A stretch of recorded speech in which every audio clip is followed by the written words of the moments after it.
Hey everyone, in this video we are going to solve palindromic substring. The solution is going to be same as longest palindromic substring. If you have not watched that video, go check it out, link in the description. In this problem, we are given a string and we have to return the total number of palindrome present in that string. So the palindrome is the string which reads same as backward and forward. And substring is the contiguous sequence of character within the string.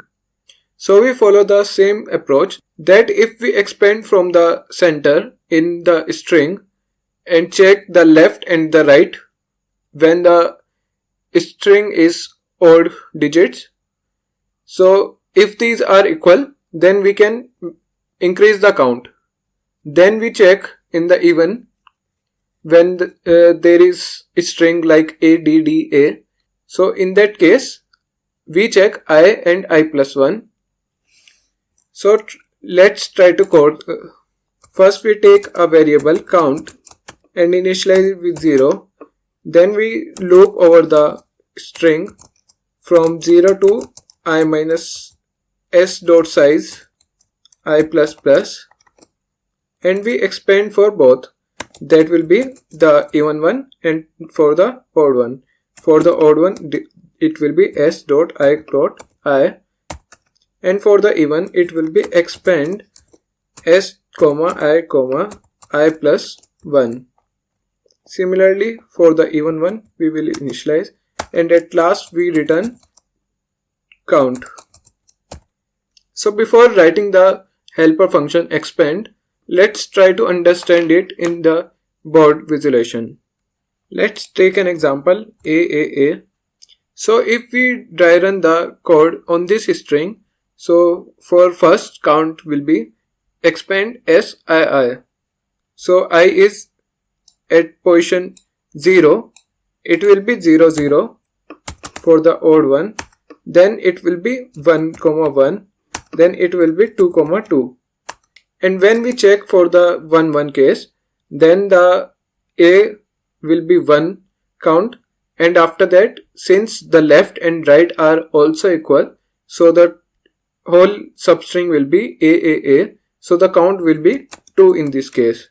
And for the 0 0 case, it will be 1, and for the 2 2 case, it will be 1. And remember, we are only doing this for the odd. The even one is pending. So when we do even, then we can see that I is 0 and I plus 1, which is 1. So it will be 0 1, and the string will be AA, which is palindrome. So the count will be 1. And when we do iteration, then it will be 1 2. The substring will be AA and the count will be 1.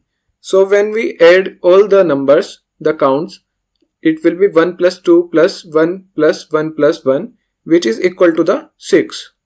And that's our answer, as you can see here in this example. So let's write this helper function. First we take integer and write our expand helper name, function name. Then we pass the string integer left and integer right, as we have to compare both the left and right. And we take a variable count in this so that we can compare if the palindrome is if the string is palindrome or not. So we check the edge condition, that will be left is greater than equal to 0 and right is less than s dot size, and the s left is equal to right. And if this condition met, then we do left minus minus, right plus plus, and since we got the palindrome, so we do count plus plus, and at last we return count. Let's run this code, submit it, its time complexity will be bigger of n square, since we are using the for loop and checking and expanding the substring, and its space complexity will be bigger of 1. And that's it. Thanks for watching the video.